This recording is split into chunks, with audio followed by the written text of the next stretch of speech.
Mi nombre es Antonio Velázquez López y daré como paso introductorio a qué es la electronegatividad. La electronegatividad es la capacidad que tiene un átomo para atraer los electrones de un enlace químico hacia sí mismo, es decir, la fuerza de atracción que un átomo ejerce sobre los electrones compartidos. Los átomos muy electronegativos jalan fuertes a los electrones, los átomos poco electronegativos casi no los atraen.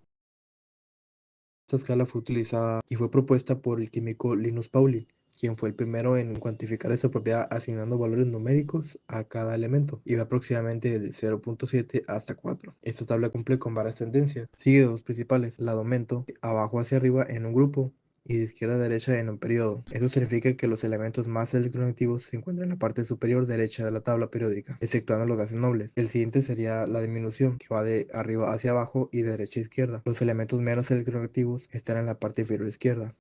Un enlace covalente ocurre entre no metales. La característica principal es que los átomos comparten pares de electrones para completar su capa externa. Por ejemplo, en el agua, el oxígeno comparte electrones con dos hidrógenos. La diferencia de electronegatividad nos dice qué tipo de enlace se formará. Si la diferencia de electronegatividad es cercana a cero, generalmente menor a 0.4, el enlace es covalente no polar. Los electrones se comparten por igual. Si la diferencia de electronegatividad es entre 0.4 y 1.7, es covalente polar. Un átomo jala más fuerte creando polos parciales. En resumen, el enlace covalente es compartir y la electronegatividad define cómo se comparte. Enlace covalente no polar. Es un tipo de enlace químico que se forma entre dos átomos no metálicos mediante la compartición de uno o más pares de electrones. No polar significa que la compartición de electrones es simétrica o equitativa. La fuerza de atracción de cada núcleo sobre el par de electrones compartidos es igual.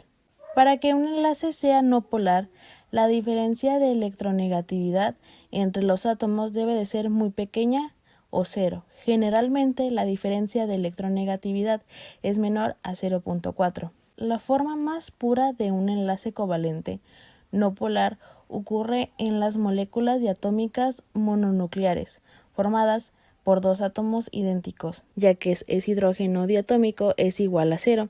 Esto significa que este es un enlace covalente no polar. ¿Qué es un enlace covalente polar?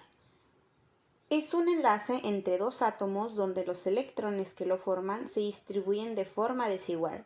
Esto provoca que la molécula tenga un pequeño momento dipolar eléctrico, con un extremo ligeramente positivo y el otro ligeramente negativo. Debido a la separación de cargas positivas y negativas en el enlace, las moléculas con enlaces covalentes polares interactúan con los dipolos de otras moléculas.